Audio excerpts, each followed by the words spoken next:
قل إنما أنا منذر وما من إله إلا الله الواحد القهار رب السماوات والأرض وما بينهما العزيز الغفار قل هو نبأ عظيم أنتم عنه معرضون ما كان لي من علم بالملأ الأعلى إذ يختصمون إن يوحى إلي إلا أنما أنا نذير مبين إذ قال ربك للملائكة إني خالق بشرا من طين فإذا سويته ونفخت فيه من روحي فقعوا له ساجدين فسجد الملائكة كلهم أجمعون إلا إبليس استكبر وكان من الكافرين قال يا إبليس ما منعك أن تسجد لما خلقت بيدي أستكبرت أم كنت من العالين قال أنا خير منه خلقتني من نار وخلقته من طين قال فاخرج منها فإنك رجيم وإن عليك لعنتي إلى يوم الدين قال رب فأنظرني إلى يوم يبعثون قال فإنك من المنظرين إلى يوم الوقت المعلوم قال فبعزتك لأغوينهم أجمعين إلا عبادك منهم المخلصين قال فالحق والحق أقول لأملأن جهنم منك وممن تبعك منهم أجمعين قل ما أسألكم عليه من أجر وما أنا من المتكلفين إن هو إلا ذكر للعالمين ولتعلمن نبأه بعد حين.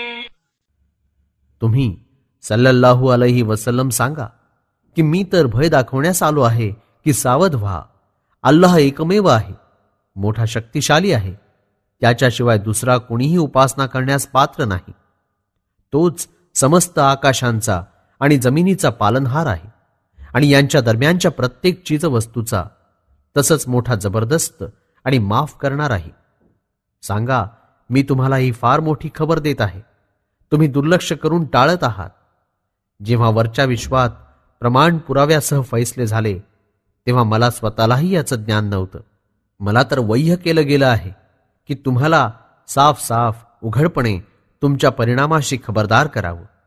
जेव्हा तुमच्या पालनकर्त्या रबनं फरिश्त्यांना फरमावलं की मी मातीद्वारे एक मनुष्य बनवणार आहे, जेव्हा मी त्याला पूर्णपणे बनवून त्यात आपल्या आत्म्यातून फुंकीन, तेव्हा तुम्ही याच्या पुढे झुकून सलामीचा सजदा करा. या आदेशाचं पालन समस्त फरिश्त्यांनी केलं, परंतु इब्लिस सैतानानं हा आदेश मानला नाही आणि घमेंड करून तो इन्कारी लोकांपैकी झाला.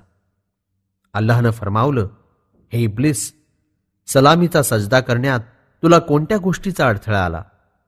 वास्तविक मी खास रीतीनं आदमला आपल्या हातांनी बनवून त्याला ही श्रेष्ठता देण्याचा फैसला केला होता.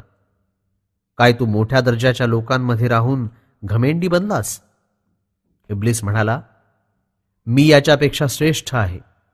तुम्ही मला आगीपासून निर्माण केलं आणि याला मातीपासून बनवलं. पालनकर्त्यानं फरमावलं, चल निघ इथून, तुझ्यावर दगड टाकून तुला अपमानित करीन आणि निस्संदेह माझ्यातर्फे न्यायाच्या दिवसापर्यंत तुझ्यावर धिक्कार होत राहील. इब्लिसनं विनंती केली की आदमच्या वंशाचे मेलेले लोक जिवंत केले जातील त्या दिवसापर्यंत मला सवलत दिली जावी. फरमावलं, हो जा, तुला एवढी सवलत दिली गेली. त्या दिवसापर्यंत ज्याची वेळ फक्त आम्हाला माहिती आहे. इब्लिस ही संधी मिळाल्यावर म्हणाला की तुझ्या मानप्रतिष्ठेची शपथ, मी या सर्वांना मार्गभ्रष्ट करीन. परंतु तुझे सच्चे आणि प्रामाणिक उपासकच माझ्या वारापासून वाचू शकतील. पालनकर्त्या रबनं फरमावलं, हो ठीक आहे, आणि मी देखील ठीक सांगतो. मग मी तुला आणि त्यांच्यापैकी जे तुझ्या मार्गावर चालतील त्या सर्वांना एकत्र करून जहन्नम भरून टाकीन. तुम्ही सांगा की हे कुराण ऐकवल्याबद्दल मी तुमच्याकडून कसलीही मजुरी मागितली नाही आणि मी काही बनावटी गोष्टी करणारा नाही. हे कुराण समस्त विश्वाकरता बोधपत्र आहे आणि तुम्हाला फार थोड्या अवधीत याचा परिणाम निश्चित माहिती पडेल.